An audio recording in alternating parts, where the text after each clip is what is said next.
The Lord said to Moses and Aaron in Egypt, "This month is to be for you the first month of your year. Tell the whole community of Israel that on the 10th day of this month, each man is to take a lamb for his family, one for each household. If any household is too small for a whole lamb, they must share one with their nearest neighbour, having taken into account the number of people there are. You are to determine the amount of lamb needed in accordance with what each person will eat. The animals you choose must be year-old males without defect, and you may take them from the sheep or the goats. Take care of them until the 14th day of the month, when all the members of the community of Israel must slaughter them at twilight. Then they are to take some of the blood and put it on the sides and the tops of the door frames of the houses where they eat the lambs. That same night they are to eat the meat roasted over the fire, along with bitter herbs and bread made without yeast.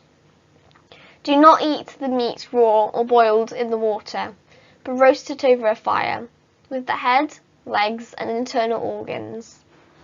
Do not leave any of it till morning. If some is left till morning, you must burn it. This is how you are to eat it: with your cloak tucked into your belt, your sandals on your feet, and your staff in your hand. Eat it in haste. It is the Lord's Passover. On that same night, I will pass through Egypt and strike down every firstborn of both people and animals. And I will bring judgment on all the gods of Egypt. I am the Lord. The blood will be a sign for you on the houses where you are. And when I see the blood, I will pass over you. No destructive plague will touch you when I strike Egypt. This is a day you are to commemorate for generations to come. You shall celebrate it as a festival to the Lord, a lasting ordinance." So as this is the first Sunday in the new Methodist year, I begin by wishing you a Happy New Year. That is the normal sort of thing to say at the beginning of the year, but these are not really normal times. And even as I say it, I expect many of you are wondering, just what does this new year hold for us? We often start a Methodist year with a service of Holy Communion, where we gather together around one table, sharing a common meal together. But not this year, and probably not in the way that we've been used to doing it for quite some time yet. I rarely preach from an Old Testament passage, but as these are such strange times, I'm making an exception today. So, in that reading from Exodus, we have a new start. The Lord said, "This is to be the first month of the year," and that new start was to be marked with a special meal, eaten as a household. And if your household was too small, then you could form a bubble with another household. With apologies to the vegetarians, there follow a few gory details, which we'll skip over today. And then they were told how to eat the meal. Now, this wasn't to be a leisurely time of fellowship and relaxation meal. It was more of your drive-through fast food type of meal, eaten dressed for a journey, in outdoor clothes and with shoes on, all packed and ready to go. This meal marked a start, not a destination or an end.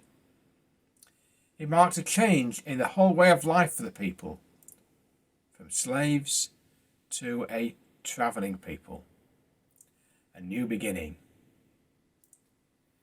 Now, this reading may be from the Old Testament, but we too know about new beginnings.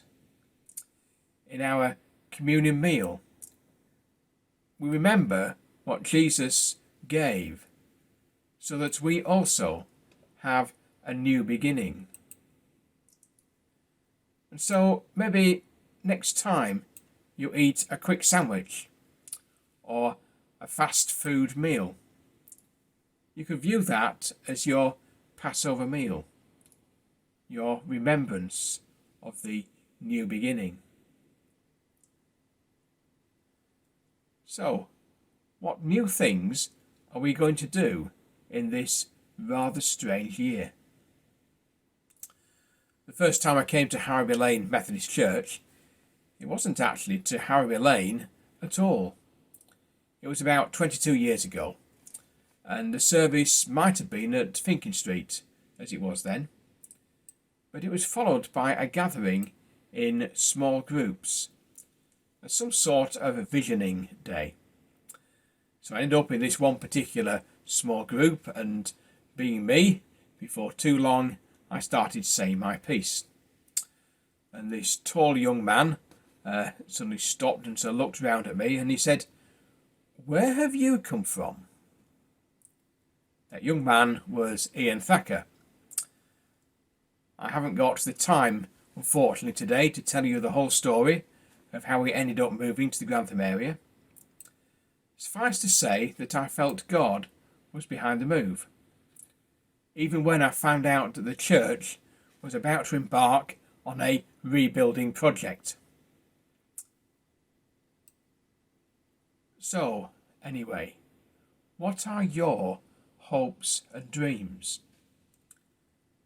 Are we ready to figuratively put on our coats and walking shoes and hurry off on this journey with God into the unknown of the year ahead, stepping out in faith? Yet, of course, we do not travel alone.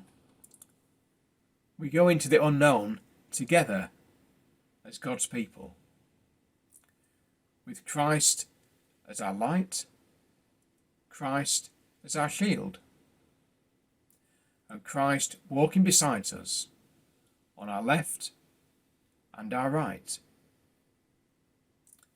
So, let us step out in faith together into this new year. And let's make it a happy new year.